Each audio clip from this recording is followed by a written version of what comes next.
All right, man. Floyd did an interview, I think, with Bet Online, and he talked about. I want to point out in this video, he talked about uh, losses in the sport of boxing, and also he pointed out about fights that he want to see. We'll start off on this quote about losses. And this should have been something he should have been emphasizing a little bit longer than this. And I know it was kind of part of his brand, being undefeated, being TBE. And I remember one time Nate Campbell was telling us that that uh that Floyd Senior say, man, if you say it enough, that people start to believe it, or you say stuff enough like I eat them best, I'm the best, and people start to attach on it because they live in the moment. But us who know actual boxing and his history of boxing, you got a large part of people who don't believe there's a GOAT. And you got a large amount of people who don't think he even top 20.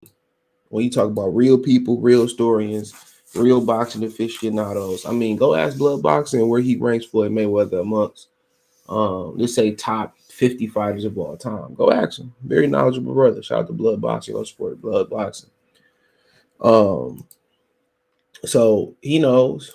Um, you know what I'm saying? And a lot of people know.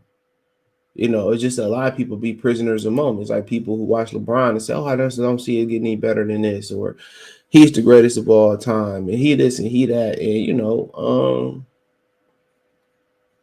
I look at it, and I say,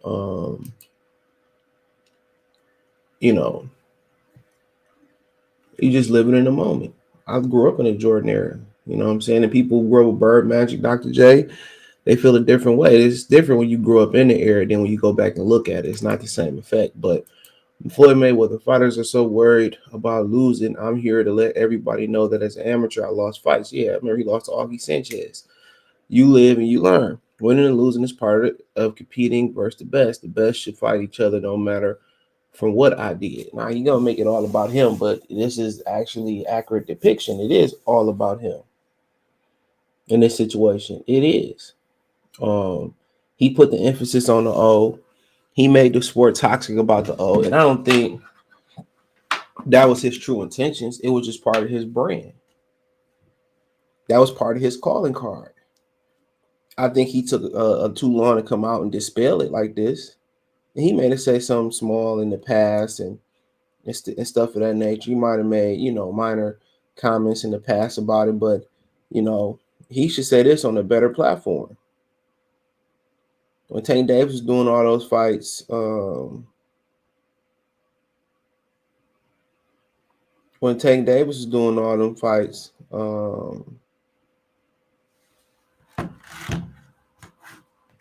you know, he should have been saying that, and now you hear people introduce, fights, and undefeated is the big coin phrase about, well, they're both undefeated, and it's contagious. You get caught up in it. You see somebody got a loss going to a fight, and you like, man, that nigga, man, shit, he ain't got no chance. He got a loss. He got 2 or 3 losses, and it don't matter. You can go look at Orlando Salido. It don't matter. You hear Danny Garcia when he lost to Keith Thurman, he said he went into depression. Shit, it's a loss. I ain't saying after you lose, take it as lightly as Colbert seemed to take it on social media, but it's a loss. It's not the worst thing of all time. I mean, Muhammad Ali lost, Sugar Ray Robinson lost. It's all about how you come back. Real champs lose their title when they get it back. That's why you hear what Evander Holyfield is the only 4-time heavyweight champion of the world. You know what I'm saying? It's okay, man. You train for 10, 12 to 8 weeks and you don't peak on that Saturday night. It don't mean that he better fighter than you. He just better that night. Who knows what goes through camp? That's why a lot of fighters go into secluded areas and train and get away from their wives and their baby mamas and get away from the world or turn that money line off, known as the phone. This is why. And some people need to be around that. Some people need to be around their kids. Some people need to be at the club while they training and need to be around people. Some people like a lot of people to be around. It's whatever floats your boat. But me personally, I just like to focus. Keep you out of trouble. keep you focused at the task on hand. But then again, it's different. I was the only child. In my household, I was the only child. So, and when in my grandparents' house, I was usually the only one there too. So, shit, I learned how to entertain myself. And I learned how to, I learned that kind of stand to yourself, keep you out of a lot of trouble. That's why you see a lot of dudes get married and shit and, turn their life around. They just come home and, keep, the family life, building shit, what I'm saying, fixing shit around the house, being with the kids, keep them off the streets. I never had an infatuation with being in the streets. So I grew up in the hood every day, 24/7. So, like I said before, it's not an infatuation. To me, niggas is weird that love being in the street, knowing what the outcome gonna be. But yeah, man, nonetheless, man, continue to go. I mean, I think this message should have been relayed long ago. And I think he should be relaying it at some of these fights. Because the loss ain't nothing. To train for 12 to 8 weeks, especially when you fight once a year, twice, 3 times a year, if you lucky in this era, even fighting 5 times a year, guess what? It's hard to peak on this on any given Saturday night. It's hard to have some people can find a way to win. Some people, camp might not have been perfect, or you might have left something in the gym. You know what I'm saying? Left some energy in the gym with your prime in the gym. You never know. It ain't like you lose Saturday night, you come back Monday, you get a chance to redeem yourself like the NBA playoffs. No. You gotta wait months to redeem yourself. Sometimes you never get to redeem yourself versus certain fighters. So excuse me. But um but yeah, man, I wish he would relay this message earlier. The fighters need to hear that, but they seen it being part of the brand, and then it got, um it got, brought part of it, it became part of boxing's DNA. That's what it became, part of boxing's DNA. So ain't too much stuff you can do about it after that. That's what it was. Now Floyd went on to talk about shout out to Bet Online, the fight Floyd Mayweather asked which fights he wanted to see today in boxing. Said Errol Spence, Terrence Crawford, Devin Haney versus Shakir Stevenson, Gervonta versus Teofimo Lopez, Tyson Fury versus Alexander Usyk, and Anthony Joshua versus Deontay Wilder. Now, the one that kind of stick out to me, honestly, is Gervonta and Teofimo Lopez. That was a fight that could happen. I don't know if this sour grapes about Gervonta losing. I know they sat and watched the undercard after the Benavidez fight. You had some swing fights in there, some young Mayweather fighters on that card. And they sat there and watched it together. And, that was a fight that could have been made on his behalf. Could have been could have been a unified fight. They didn't make it.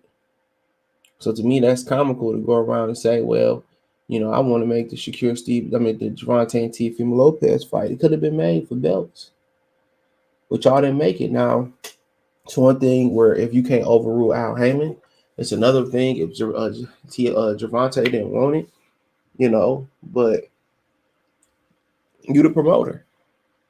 That's a fight that should happen, So can't argue with none of this list. I think people want to see Fury and Usyk, see the belts get unified, and AJ and Wilder is another good fight. I mean, we know he always hating on Deontay Wilder, betting against Deontay Wilder. A lot of people don't like it. He support Anthony Joshua. I mean, then dudes turn around and talk about, how we should support Americans. And there's no African Americans. I'm American, and we should support each other. But then he take a support to a British guy. Now I don't know why he don't like Deontay Wilder, and I can guess because Deontay Wilder, ain't conventional. You've seen after he lost to Tyson Fury the third time where everybody rejoiced. Everybody in Black American boxing, as far as, Antonio Tarver, a lot of these dudes was happy that he lost. A lot, like I told y'all, man, anytime you put too many black people together, you do a group, you put too many black people together in a place, man, it never goes well. It really do. That's why I don't hang with packs and groups. There's always somebody that's jealous or, oh, man, you a hater, and it's always some shit like that, like State Property when Blitz started hating and stuff. It's always somebody like that, bro. We can't never just support each other. It's always, And it's like that in corporate America. Instead of minding people business, people always got a problem with what you're doing. And the world would be a lot better place if people minded their business, but they can't. You know.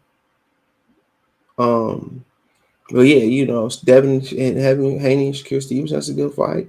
Earl Spence and Terrence Crawford, that's a good fight. So obviously, he got a great list of fights that's on there that people would love to see. Yeah, I'm all for all them fights. But we gotta wait and see, man. But let me know what you girls and guys think. Thumbs up the video, share the video, subscribe to the channel. Next subscribe button is the bell icon button. Hit all notifications, increase your chance, get notifications, and go live or drop video financially. You want to support the channel, Cash App, $ CJ Good 313, Venmo CJ Good 313, PayPal link in the description. Hit the link tree.